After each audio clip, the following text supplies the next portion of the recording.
punción con aguja fina de tiroides. Los nódulos de tiroides son muy frecuentes en la población general, en especial en la mujer.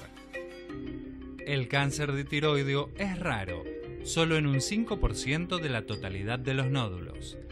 Se diagnostican muchos nódulos, pero los cánceres son pocos.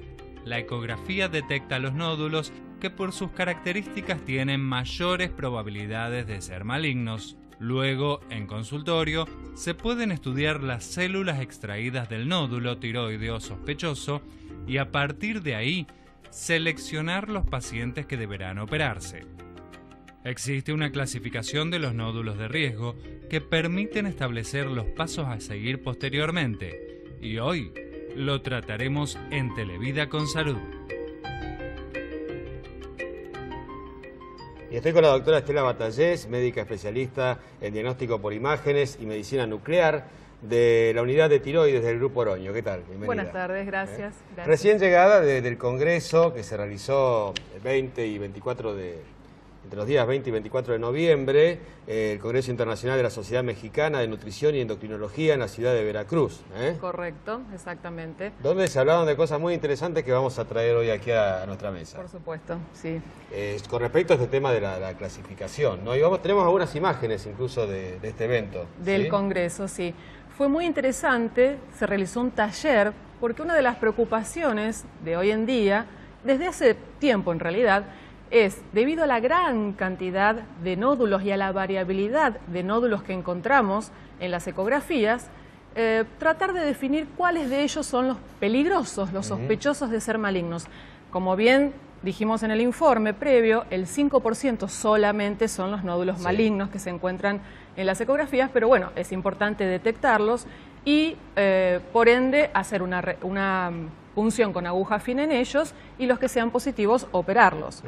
Entonces, en este taller que participamos en la ciudad de Veracruz, en México, hablamos de este tema y hablamos de los sistemas de reporte y de clasificación de riesgo de los nódulos tiroideos cuando los estudiamos por ecografía. Es muy interesante porque al clasificar a los nódulos tiroideos por su riesgo imagenológico, es decir, por su aspecto en la ecografía, nosotros evitamos que muchos de los nódulos que son benignos se puncen, es decir, evitamos punciones innecesarias y solamente lo hacemos en aquellos que tienen un riesgo mayor de ser malignos. Perfecto, y ahí estábamos viendo, hay más imágenes, incluso este evento que tuvo asistentes de todo el mundo, obviamente. Exactamente, fue un evento internacional. Ahí estamos viendo en las imágenes una parte muy importante del taller. Hicimos ecografías en tiempo real en pacientes reales, es decir, algunos de los endocrinólogos nos aportaron a sus pacientes reales y pudimos en tiempo real y con una audiencia plena mostrar cómo se realizan los estudios ecográficos, mostrar qué características justamente tenían esos nódulos en esos pacientes que asistieron y clasificar en vivo y en directo el riesgo de malignidad de esos nódulos mismos. Entonces fue muy interesante porque fue la parte práctica, el taller, cuando uno se pone el overall y trabaja realmente como se hace en un taller. Y hay toda una clasificación de los nódulos que está aquí, desde TR1 sería hasta TR6. Exactamente. Esto surgió en realidad, las mujeres van a estar muy habituadas a esto, con la mama. El Colegio Americano de Radiología, desde ya hace muchos años, clasifica a los nódulos de las mamas como BRADS. Ese término seguramente lo han visto en los informes cuando se hace la mujer su control mamográfico. Lo mismo intenta trasladarse a los nódulos de tiroides. En este caso se llaman TRADS en lugar de BRADS. Perfecto. Donde los más peligrosos o los quizás necesitan cirugía son los TR6. Claro, porque también se clasifica de TR1 a TR6, de acuerdo a las características ecográficas que encontramos en los nódulos. ¿Y los más frecuentes cuáles son? ¿Los más leves, el TR1, 2? Los más frecuentes son los TR1, los TR2, que son los directamente benignos, los nódulos quísticos, por ejemplo. O aquellos nódulos sólidos que no tienen características ecográficas de ser malignos. Los TR3, los TR4 son los que ya empiezan a tener ciertas características en las ecografías que hace que necesiten un cuidado, una observación mayor y, por supuesto, también una punción con aguja fina para tomar una pequeña muestra citológica, es decir, de células del nódulo, y que el anatomopatólogo pueda analizar esas células en busca de células malignas. ¿Y esta clasificación puede ser alterada por el tiempo de evolución que tenga ese nódulo en la persona hasta que se fue detectado? O sea, ¿un TR1 puede ir avanzando? No, el TR1 quizás no, porque es el nódulo definitivamente que no nos ofrece ninguna sospecha. Sí, en realidad puede un nódulo sólido, que hoy en día lo evaluamos y lo vemos con características no sospechosas, en el tiempo por algo se controlan, ¿no es cierto? Ecográficamente la periodicidad del control tiene que existir. Ese nódulo puede cambiar en su aspecto, puede hacerse más oscuro, puede perder la nitidez de los bordes, puede vascularizarse, es decir, puede haber muchos vasos adentro del nódulo, o puede aparecer conjuntamente con ese nódulo algún ganglio sospechoso en el cuello. Entonces, eso va a ser también motivo para que analicemos un poco más ese nódulo y le hagamos una punción con aguja fina. Por eso es importante la precocidad con que se haga este estudio. Claro, la precocidad, y cuando, volvemos a repetir, a pesar de que la gran mayoría de los nódulos son benignos, lo importante es que la paciente que tiene un nódulo pueda seguir controlándolo en el tiempo y no abandonarlo, es decir, no olvidarse del tema.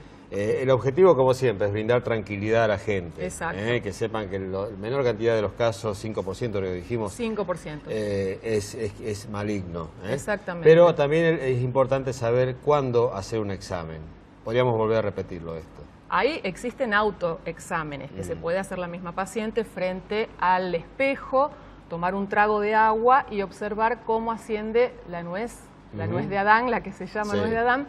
Los nódulos se localizan al nivel de la base del cuello y cuando hay algún nódulo puede verse cómo asciende y desciende cuando la paciente traga el agua, un sorbo de agua. Pero el tema también es importante hoy en día destacarlo.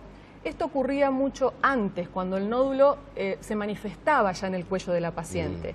Hoy en día encontramos los nódulos mucho más temprano, más pequeños, y en este caso a veces el autoexamen no ayuda mucho. ¿Y entonces cómo detectarlo? ¿Cómo darse cuenta? ¿Cómo tomar la decisión de ir a hacer el examen? A su médico clínico, a su médico endocrinólogo.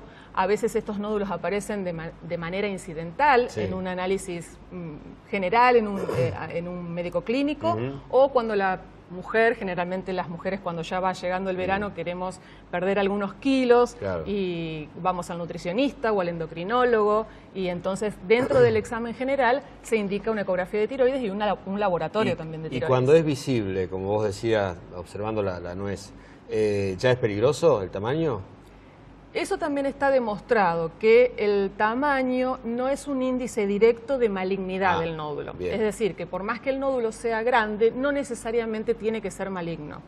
Por más de que mida más de 1 centímetro, más de 2 centímetros, no necesariamente es maligno. De hecho, se encuentran nódulos malignos de menos de 1 centímetro, que se llaman micronódulos o microcarcinomas en realidad.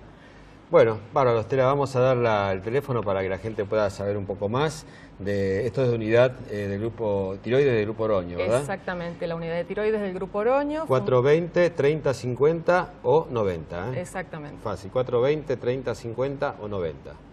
Bueno, muchas gracias. Muchas gracias, gracias. Nos vamos a encontrar. Vamos al corte, ya venimos con más.